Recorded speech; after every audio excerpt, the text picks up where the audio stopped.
पिछले दिनों हटा जनपद अध्यक्ष के उपचुनाव के दौरान भाजपा नेताओं में ही तलवारें खिंच गई थीं।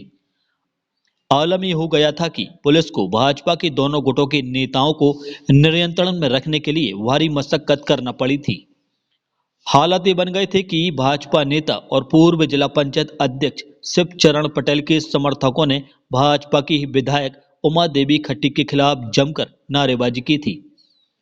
महिला विधायक के खिलाफ मुर्दाबाद और तानाशाही नहीं चलेगी के नारे उपचुनाव के दौरान गूंज उठे थे। रोमांचक मुकाबले में विधायक समर्थक और पूर्व जिला पंचायत समर्थक अध्यक्ष पद के दावेदार के बीच कड़ा मुकाबला देखने मिला था। पहले मुकाबला बराबरी पर छूटा और बाद में सिक्के से हुए फैसले में पूर्व जिला पंचायत अध्यक्ष के समर्थक गंगा चरण पटेल चुनाव जीत गए। उपचुनाव के बाद विधायक ने अपने अपमान को मुद्दा बनाते हुए जहां पुलिस में अपमान की शिकायत दर्ज कराई और जान को खतरा बताया, तो उनके खिलाफ हुई नारेबाजी के वीडियो फुटेज इकट्ठा करके पार्टी आला कमान से शिकायत करने भोपाल पहुंच गई। इस मामले में जब दमोह एसपी से सवाल किया गया तो उन्होंने उपचुनाव के दौरान बने विवाद की स्थिति साफ की और बताया कि आखिर उस दिन क्या हुआ था।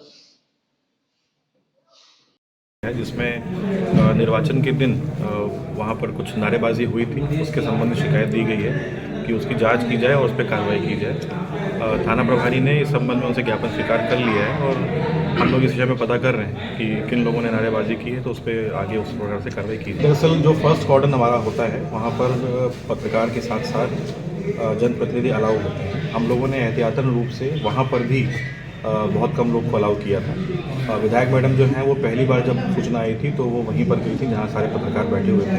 वहाँ तक एक्सेस सबको दिया जाता है। जहाँ तक बात है ज़बरदस्ती घुसने की, तो वो जो फर्स्ट कॉर्डन के बाद का हमारा कॉर्डन था उसमें कुछ प्रत्याशी और उनके जो समर्थक थे, नो डाउट कि उन्होंने पुलिस को धक्का देकर दरवाज़ा खोल के एंट्री करने का प्रयास किया था, पर वहाँ पर हमारे एसडीओपी और सीएसपी थे, उन्होंने उनसे बात करके उनको बाहर कर दिया था। और आमतौर पर चूँकि निर्वाचन का दिन और जो मतदान का दिन होता है या मतगणना का दिन होता है बहुत ही संवेदनशील होता है, उसमें इस प्रकार के लोग कृत्य कर देते हैं, पर इसमें कोई इस प्रकार की